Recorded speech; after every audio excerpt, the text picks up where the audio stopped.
Berikutnya adalah gedungnya 3ME, Mechanical Maritim and Material Science. Ini gedungnya besar banget dan panjang gitu. Nanti kita masuk ke sana. Dia ada dua sayap. Yang sini sayap mechanical. Yang mana mechanical? Yang ini. Ini. Depannya kan legnya mechanical. Yang sana maritim, depannya kapal. Oh, yang material? Material ya Belakang. Numpang. Numpang. Oke. Ini, lihat tulisannya, Mechanical Maritim and Material Engineering.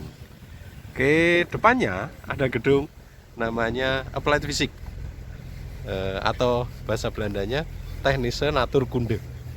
Sebelahnya Technische Natuurkunde ada namanya Aula. Di situ mahasiswa S3 kalau mau lulus ujian di Aula. Bangga banget bisa ujian di Aula. Diuji oleh 8 orang guru besar. TME atau masih lurus? Kita ke lurus dulu, terus nanti balik ke TME. Kita lihat dulu aula. Di depannya ada tulisannya TU Delft, itu dulu nggak ada. Nah, saya pengen foto di depannya itu TU Delft gitu. Nah, ini kemudian gedungnya Werktuigbouwkunde en Schipbouwkunde. Jadi teknik mesin dan teknik kapal perkapalan. Di atasnya ada patungnya, 4 patung sejak dulu. Seperti itu.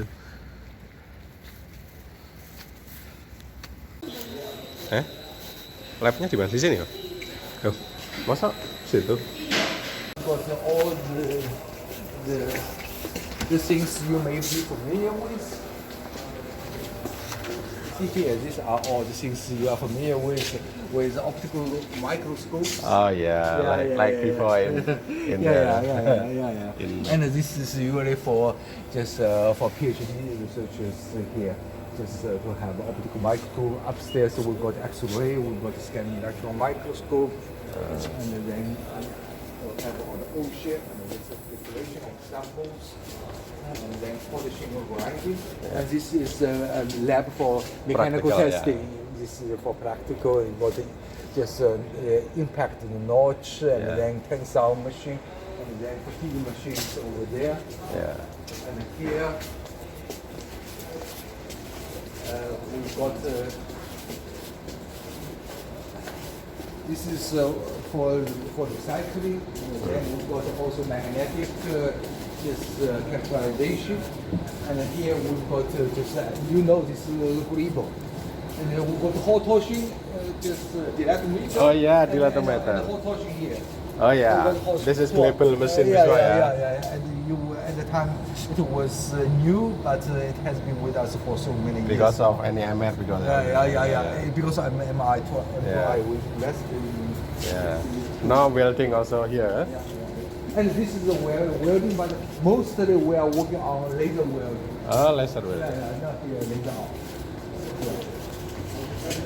Printer, very intensively. This is a German printer.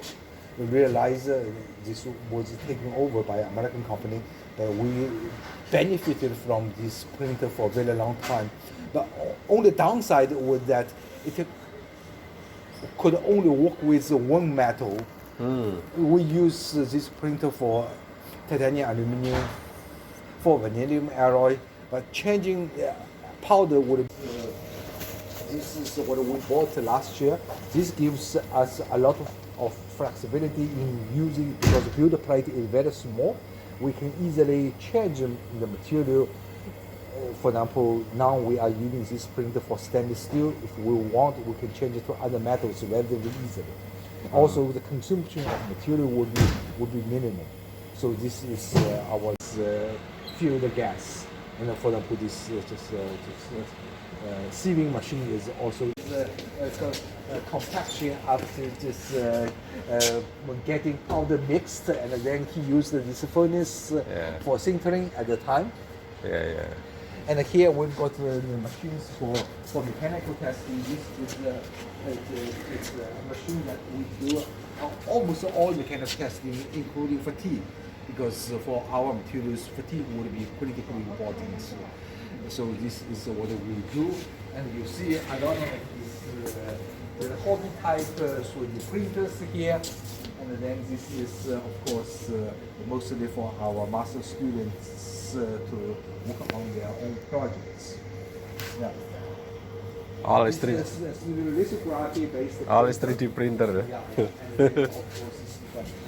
And here on the left side is our BioSafe lab.